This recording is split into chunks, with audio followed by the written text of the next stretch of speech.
Hi there. Today we're going to be working with the division of decimals. So we will solve a couple of problems and then I'm going to show you exactly how the standard algorithm for dividing decimal works. So let's go right into it.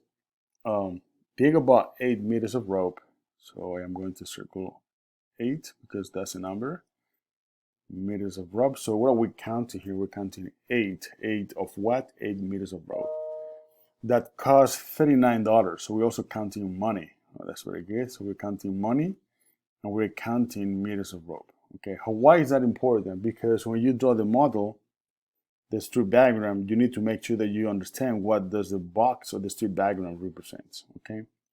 All right, and then the question is, if each meter costs the same, how much was 1 meter of rope? All right. So the question tells you, give you a lot of information, right? How much was 1 meter of rope? That one can be used also the word each. So you realize that the question also have the word each, which means that it is very likely we have to divide. I don't know, it says each right here. Sorry about the spelling. It's hard to write with this. Okay, great. So each. So how much was each meter of rope? There you go. Okay, so when you draw the strip diagram, then you think, well, I have 8 meters of rope and then I have money, right? So this box right here, one single box, is going to represent 1 meter. How many do I have? I have 8. And then in total, you have $39.36. That's the total given to you. So that means that if you have the total, you have the number of groups. What you're looking for is how much goes inside each group. All right, so now I know I have to divide, right? So I have the setup right here, the total inside the box, the dividend outside, the number of groups outside. And I already made the box for you, the parking lot. So the first step to divide decimal is to ignore the decimal. We're going to pretend this number is not 39, but 3,936, okay? It's the same algorithm. So we go, those 8 goes into 3. Hopefully you say no. Those 8 goes into 39. Yes. How many times? Well, let's do 4 times because 6 will be too big. So it's going to be 4 times 8 is going to be 32. And then we subtract. We have been practicing subtraction. 9 minus 2 is going to be 7. This is going to be a 0. And then what do? We drop the 3. The 3 comes right here. All right, and now we go, how many times does 8 goes into 73? Well, 9 is a good guess. Okay, it's going to be 72. All right, we subtract again. That's going to be 1. It's going to be 0. And then we drop the last one, which is 6. How many times does 8 goes into 16? Well, 2 times. Right, it's going to be 16. All right, and then you subtract, it's going to be 0. No remainders at all. There should be no remainders. Okay, perfect. So now the big question is, where do I place the decimal? Okay, so now let's think about the decimal because you have to place a decimal somewhere. All right, so the best way to do this is by counting how many decimals do you have after the decimal point? How many digits after the decimal point? So you have 1, 2. Well, you should have the same number of digits after the decimal point in your answer. So if you have 2 in the house, inside the house, 2 digits after the decimal, then you should have 2 digits in your answer. So that means that I have 1, 2. My decimal point is going to be right here. Okay, so I have check 1, check 2. I have check 1 and then check 2. So we're good. So that means that each piece of rope, 1 meter of rope, was $4 with 92 cents, almost $5. All right.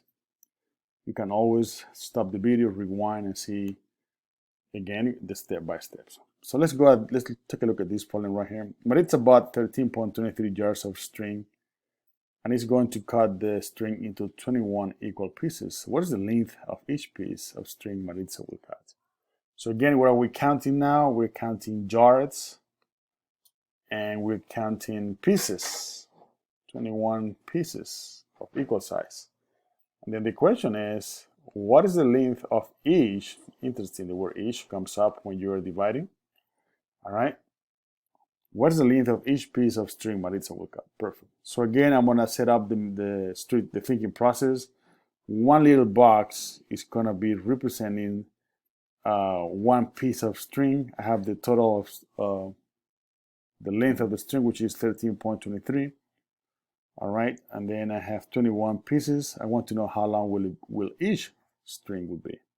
All right.